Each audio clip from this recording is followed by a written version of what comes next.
স্বাগত জানাচ্ছি বিশ্ব সংবাদে। চলুন দেখে আসি আজকের গুরুত্বপূর্ণ হেডলাইনগুলি। ফের যুদ্ধের আবহ এশিয়ায়, একের পর এক যুদ্ধজাহাজ এবং 40টিরও বেশি বিমান তাইওয়ানের চারপাশে ঘোরাঘুরি শুরু করে দিয়েছে।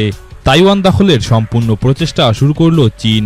জুনের প্রথম দিক থেকেই তাইওয়ানের সেনা অভিযান শুরু করে দিয়েছে চীনের তরফ থেকে। তাইওয়ানের বাসিন্দাদের ঘুম ভাঙল আতঙ্কে। থার্ড লেয়ার অ্যালার্ম শুনে বিছানা ছাড়তে হলো অনেককে, কারণ 3 দিক থেকে তাইওয়ানকে ঘিরে ফেলেছে চীনের সামরিক মহড়া। ব্রিটেনের সাধারণ নির্বাচনের দিন ঘোষণা করলেন ব্রিটেনের প্রধানমন্ত্রী ঋষি সুনক। আগামী 4 জুলাই ব্রিটেনে সাধারণ নির্বাচন অনুষ্ঠিত হবে। ইসরায়েলি হত্যালীলার শিকার ভারতীয় সেনার প্রাক্তন কর্মী মোদিকে চিঠি পাঠালো প্যালেস্তাইনের প্রধানমন্ত্রী। বাংলাদেশের ঢাকায় দীর্ঘদিনের পরিকল্পনার মাধ্যমে সংসদ সদস্য আনোয়ারুল আজিমকে হত্যা করা হয়েছে বললেন ঢাকা মহানগর পুলিশের অতিরিক্ত police commissioner Mohammad Harun or Rashid. Russia Ukraine সংঘর্ষ নিয়ে বিশ্বজুড়ে উত্তেজনা তুঙ্গে। আজ ফের ইউক্রেনের খার্কিভে রাশিয়ার হামলা হয়েছে, যার ফলে আহত হয়েছে 20 জন।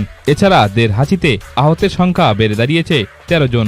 বাংলাদেশের সাংসদ আনোয়ারুল আজিম হত্যাকাণ্ডের নেপথ্যে রয়েছে হানি ট্যাপ। ঢাকা মহানগর পুলিশের গোয়েন্দা বিভাগের হাতে এলো এমনই চাঞ্চল্যকর তথ্য। আনোয়ারুল আজিমকে কলকাতায় খুনের ঘটনা জানাজানির পর শিলাস্তি রহমান নামে এক নারীর নাম সামনে এসেছে। তদন্তকারীরা জানাচ্ছে সাংসদকে হত্যা করার পিছনে এই নারীর হাত রয়েছে।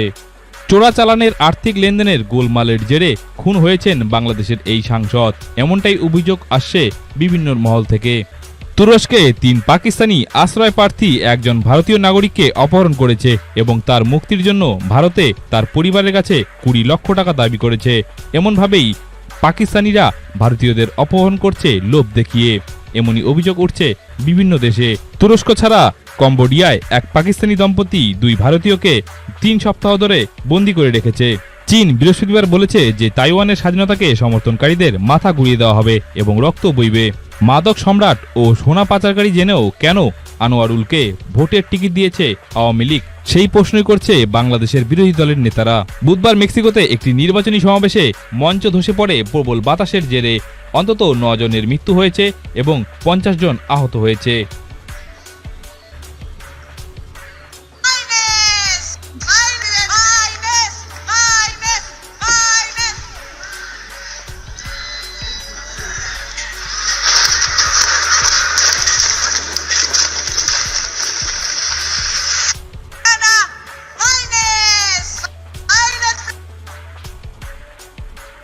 আইফোন কিনতে দিতে হবে এমনই জেদ করে এক মেয়েটি ছিল চায়নার। আবদার করে তার বাবার কাছে। বাবার সেই সামর্থ্য না থাকায় মেয়ের সামনে হাঁটু মুড়ে বসে পড়েন বাবা।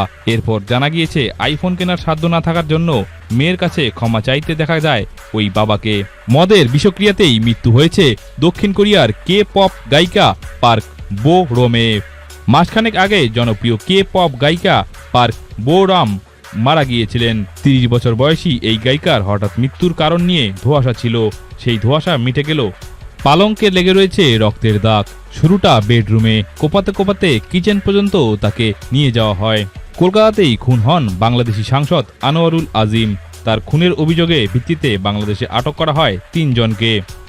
আফ্রিকার দেশ নাইজেরিয়ার উত্তর মধ্যাঞ্চলীয় প্লাতিও রাজ্যে বন্দুকধারীদের হামলায় অন্তত 40 জন নিহত হয়েছে। গাজায় গণহত্যা হচ্ছে না, আমেরিকার প্রেসিডেন্ট জো বাইডেন এমন মন্তব্য করায় বিতর্ক শুরু হয়ে গিয়েছে। কলকাতার নিউ টাউনের এক ফ্ল্যাটে খুন হয়েছেন বাংলাদেশের ঝিনাইদহ 4 আসনের সাংসদ আনোয়ারুল আজিম। এই হত্যাকাণ্ড নিয়ে হইচই পড়ে গিয়েছে 2 বাংলাতেই। যত তদন্ত এগোচ্ছে ততই বেরিয়ে আসছে বিভিন্ন তথ্য।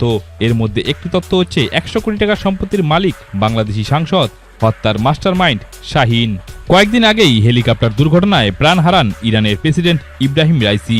ইসলামী রীতি মোতাবেক বুধবার তার শেষকৃত্য সম্পন্ন হয় রাজধানী তেহরানে। প্রয়াত রাষ্ট্রপ্রধানকে শেষ শ্রদ্ধা জানাতে আসেন হাজার হাজার অনুরাগী। ছিলেন বিশ্বের তাবর তাবর দেশের নেতারাও। তাৎপর্যপূর্ণভাবে দেখা যায় এদিনের অনুষ্ঠানে উপস্থিত ছিল হামাস, তালিবান, হুতি সহ একাধিক জঙ্গি সংগঠনের পান্ডারাও। জুনের প্রথম দিকে তাইওয়ানে প্রবেশ করবে চীনা সেনা। চলতি বছর জুনের প্রথম দিকেই চীনের সেনা তাইওয়ানে হামলা চালাতে পারে, এমনই সূত্রের খবর থেকে জানা যাচ্ছে। ইতিমধ্যেই চীন তাইওয়ানের চারপাশে সেনা মহড়া শুরু করে দিয়েছে। হুইলচেয়ারে বসে থাকা এক প্রতিবন্ধী ব্যক্তিকে 5 থেকে 6টি ঘুষি মারার পাশাপাশি গলা চেপে ধরেছেন যুক্তরাজ্যের এক পুলিশ কর্মকর্তা।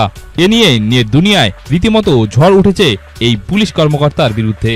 গাজার একটি মসজিদে হামলা চালিয়েছে ইসরায়েল। এতে কমপক্ষে 10 জন শিশু সহ 16 জন প্যালেস্তানি নিহত হয়েছে।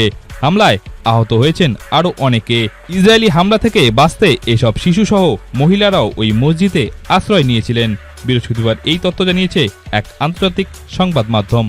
সহকর্মীর ওপর রাগ থেকেই অফিসে বড় কাণ্ড ঘটালো এক যুবক। বুধবার পেনসিলভেনিয়ার চেস্টারের একটি অফিসে বন্দুক নিয়ে ঢুকলো এক প্রাক্তন কর্মী। তারপরই অ্যালোপ্যাথি গুলি চালাতে শুরু করেছিল সেই প্রাক্তন কর্মী। কর্মক্ষেত্রে সহকর্মীদের ওপর রাগ থেকেই এই কর্মকাণ্ড ঘটিয়েছে বলে অনুমান করা হচ্ছে। আল জাজিরাকে সহযোগিতার অভিযোগে এপি অর্থাৎ অ্যাসোসিয়েটেড প্রেস সরঞ্জাম বাজেয়াপ্ত করল ইসরায়েল। ইসরায়েলে নিষিদ্ধ কাতার ভিত্তিক গণমাধ্যম আল জাজিরাকে সংবাদ সরবরাহের অভিযোগে মার্কিন সংবাদ বার্তা অ্যাসোসিয়েটেড প্রেস অর্থাৎ এপি এর সরঞ্জাম বাজেয়াপ্ত করেছে ইসরায়েল। মঙ্গলবার টাইমস অফ ইসরায়েলে এক প্রতিবেদনে এই তথ্য জানানো হয়েছে। দক্ষিণ ইতালির নেপলস শহরে স্থানীয় সময় সোমবার সন্ধে ও রাতে 160 বারেরও বেশি ভূমিকম্প অনুভূত হলো। এর মধ্যে সবচেয়ে শক্তিশালী ভূমিকম্পের মাত্রা ছিল 4.4। ট্রাম্পকেই ভোট দেবেন না, অবশেষে জানালেন নিকি হ্যালি। মার্কিন প্রেসিডেন্ট ডোনাল্ড ট্রাম্পের প্রশাসনে কাজ করেছেন নিকি হ্যালি। এবারের প্রেসিডেন্ট নির্বাচনে সেই ট্রাম্পের সঙ্গেই দলীয় প্রার্থী হওয়ার লড়াইয়ে নেমেছিলেন তিনি। শেষ পর্যন্ত সরে যেতে হয়েছিল তাকে। নিকি হ্যালি বলেছেন, এবারের প্রেসিডেন্ট নির্বাচনে ট্রাম্পকেই ভোট দেবেন না তিনি। রিপাবলিকান পার্টি থেকে প্রেসিডেন্ট প্রার্থী হতে চেয়েছিলেন ট্রাম্পের আমলের জাতিসংঘে নিযুক্ত মার্কিন দূত নিকি হ্যালি। চীনের উত্তর পূর্বাঞ্চলীয় শহর হারবিনের এক আবাসিক ভবনে সম্ভাব্য গ্যাস বিস্ফোরণ হয়েছে, যার ফলে নিহত হয়েছে 1 জন, আহতের সংখ্যা 3 জন। প্যালেস্তাইনকে রাষ্ট্রের মর্যাদা দিয়েছে ইউরোপের আরও 3টি দেশ। এবার ইউরোপের সেই 3টি দেশের সঙ্গে ঠান্ডা লড়াই শুরু করে দিয়েছে নেতানিয়াহু। ফিলিস্তিনকে স্বাধীন রাষ্ট্র হিসাবে স্বীকৃতি দেওয়ার পরিকল্পনা ঘোষণা করেছে আয়ারল্যান্ড, নরওয়ে ও স্পেন, এই 3 নতুন রাষ্ট্র। ইরানের মর্মান্তিক হেলিকপ্টার দুর্ঘটনায় নিহত হওয়া প্রেসিডেন্ট ইব্রাহিম রাইসির জানাজায় নামাজ পড়েছেন দেশটির সর্বোচ্চ ধর্মীয় নেতা আয়াতুল্লাহ আলী খামেনি। একটি মারাত্মক টর্নেডো যা গ্রিনফিল্ডের ছোট্ট শহর লোতে ধ্বংসযজ্ঞ চালিয়েছে, যার ফলে 5 জন নিহত হয়েছে এবং 36 জনের ওপর আহত হয়েছে। বাংলাদেশের সাংসদ আনোয়ারুল আজিম আনারের খুনে নতুন মোড়। পশ্চিমবঙ্গ রাজ্যে গোয়েন্দা বিভাগ সিআইডি এই তদন্ত বড়সড় সাফল্য পেল। মৃত সাংসদের এক পুরনো বন্ধু এই হত্যার ব্লুপ্রিন্ট তৈরি করেছিল। অভিযুক্ত সেই বন্ধুর নাম আক্তারুজ্জামান। সে টোপ হিসাবে ব্যবহার করেছে এক সুন্দরী মহিলাকে। অনেকটা হানি ট্যাপের মতো করেছিল এই খুনটা। থাইল্যান্ডের সাংবিধানিক আদালত বৃহস্পতিবার প্রধানমন্ত্রী শ্রেতা থাবিসিনিকে ফৌজদারি দোষী সাব্যস্ত একজন প্রাক্তন আইনজীবীকে মন্ত্রী পদ দেওয়ার জন্য পদ থেকে অপসারণ করার অভিযোগ গ্রহণ করেছে।